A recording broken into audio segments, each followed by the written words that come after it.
kiss for you.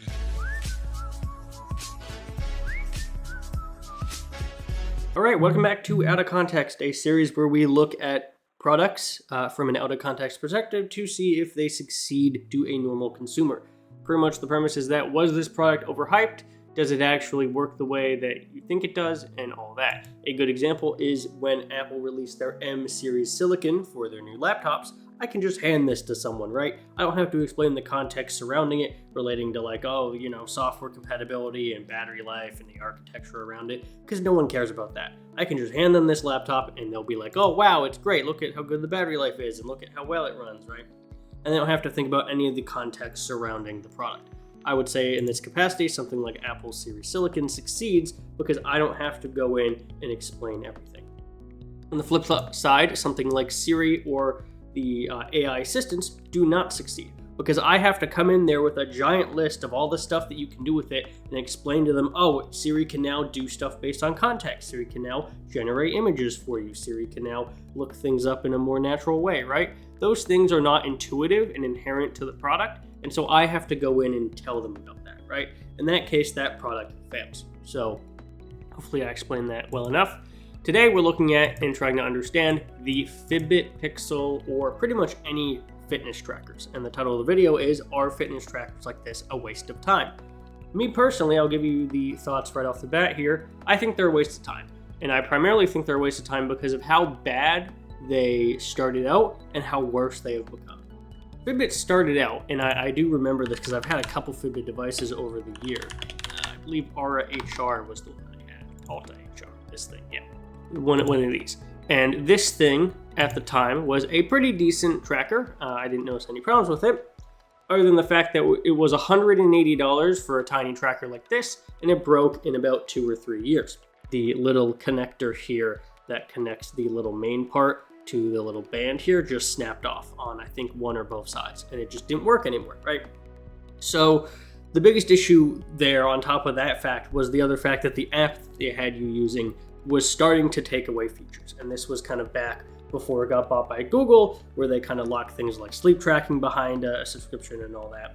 But even then, when Fitbit was seen as like a good brand that had brand loyalty to some capacity, it was an issue, and the issues and the cracks were starting to form with how Fitbit was operating and their quality control, right?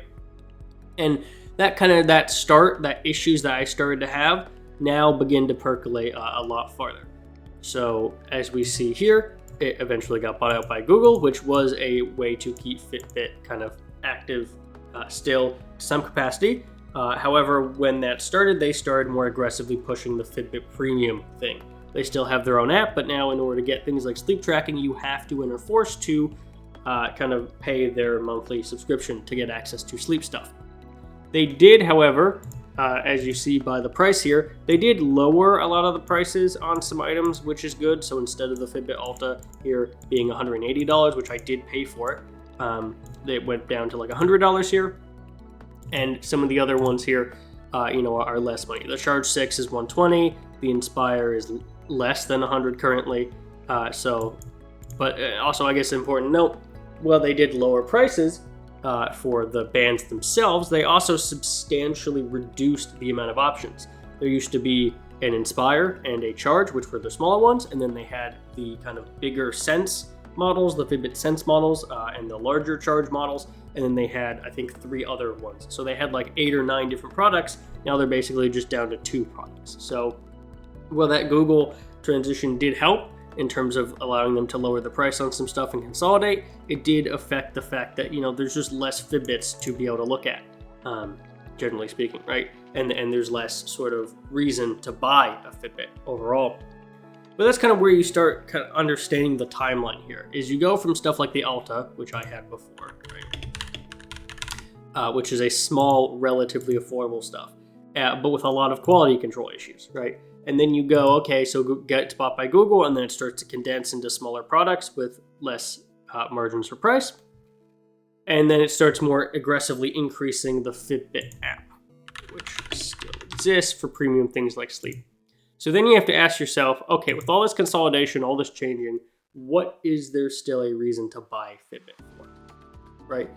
And that is a very good question. And the reason I say fitness trackers are a waste of time is because even though I mentioned Fitbit and at this point Google as well, they are not the only fitness trackers. But when people think of fitness trackers, they will think of Fitbit first because they were the main fitness tracker that everyone used. So since they have kind of gone to the wayside now, both in terms of options and quality, as well as ongoing expense, generally speaking, you have to say, okay, if Fitbit is no longer the reason you would buy a fitness tracker, what other options are there that maybe give better metrics or better quality control or some reason to care? So we move on to the Apple Watch, which is the second biggest fitness tracker out there. I don't really consider Apple Watches fitness trackers because I think a lot of people want a small watch for things like being able to call and text people, being able to get their calendars and notifications and stuff like that. And while they do definitely obviously use it as stuff like tracking, your workouts and things, a lot of people use the smartwatch feature first. Now, obviously that will depend on the person. I know a lot of people that also just use their Apple Watch like a fitness tracker instead, and they just wanted something unlike Fitbit that actually has some quality control and some feature completeness that they had seen stuff like the Fitbit does not have. So I don't necessarily qualify Apple Watches themselves as fitness trackers, and I definitely think they're like a good product, but I definitely think the fitness tracking capabilities and functionality of them is still not as helpful. And the reason I think of it at that point is there's a lot of issues in this one when it comes to just clarity, and not necessarily clarity as in like, clarity of heart rate, clarity as in like what features of these can actually be trusted. Because Apple makes a lot of hoopla about all their health features and all their FDA approvals and stuff, but a lot of these things are not super accurate. The heart rate is oftentimes, relatively speaking, compared to other tracking options, medical options, not very accurate. It can't be trusted for things like blood oxygen or blood sugar levels, right? There's a lot of things here that you can't trust the device for. And obviously you should never trust a device like this for all your medical things, but that's what Apple's trying to convey, is the fact that you can trust this device actually to do those things. And I think because of that, you need it to be more accurate. You need this to track steps better, to track stairs, to track workouts and things like that. You need it to do that, because if it's not, it's no longer trustworthy. And I think the biggest issue and the reason I call most fitness trackers a waste of time is because you can't trust them. No matter how advanced they seem, unless they're actually medical precision, you can't trust them, right? And obviously it's very hard to compare medical precision to not medical precision. I think that's important. It's like they're a waste of time because even in something like the Apple Watch, which is seen as super accurate or super advanced, it's not very precise, right? It's not something that is always reliable, even if it is accurate sometimes, which I think is a larger issue. So when you can't necessarily trust Apple with precision and you can't necessarily trust Fitbit with quality, where do you go from there? Then you get into kind of what I would call the casual fitness segment.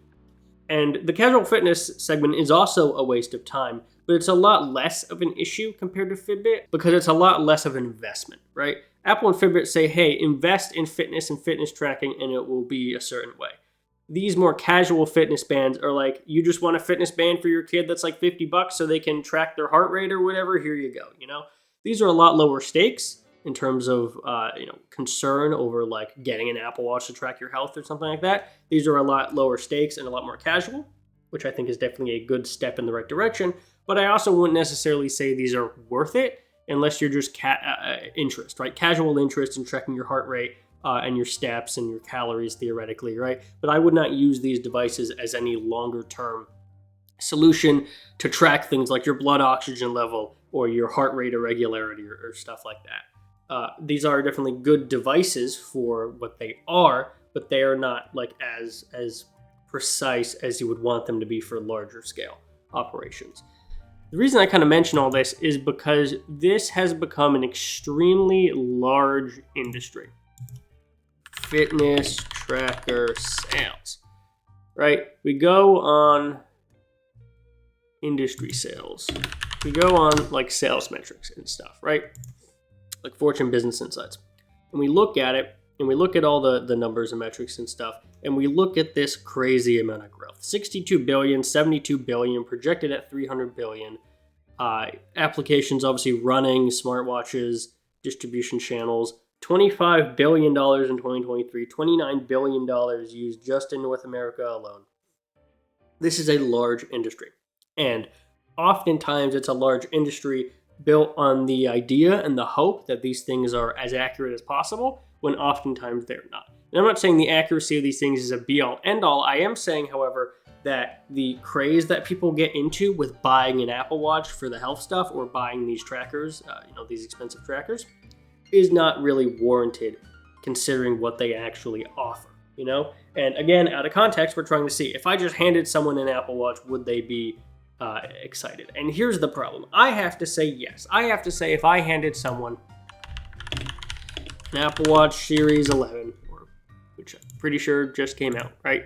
If I have to offer someone this, and they look at it, it's like, wow, it's cool, it's big, it's all that stuff, it's tracking all my stuff, it can track my blood oxygen, whoa, right? It's going to succeed, because nothing about this showcases the fact that it isn't super precise. Not accurate, mind you, it can be accurate sometimes, but precise. How many times is it accurate? How much and how frequently is it getting things wrong versus actually able to provide you accurate, precise information? And I can hand someone this Apple Watch, and because they will never know better and they won't actually have the real stats, it'll be awesome to them. They'll be like, oh wow, this is really cool. They won't have a ton of issues with it for the most part. But I know, as someone that has looked into this stuff more at the data level, it is not super accurate and precise oftentimes. But most people don't care. So in terms of the broad, does it succeed? Do I hand this to someone and do I have to talk about all the features for them to get it? No. So I think in the Apple Watch and the fitness tracker space, it succeeds. It gives people what they want, but not necessarily in the format that is most useful to them. So this is actually kind of fascinating because it is one of the only products I can think that really does that. Obviously, there's other products like it, but oftentimes when a product is like this, you pick it up and it's like, oh, wow, this is a piece of crap, right? Or, oh, it's not really what I wanted. Folding phones oftentimes, right?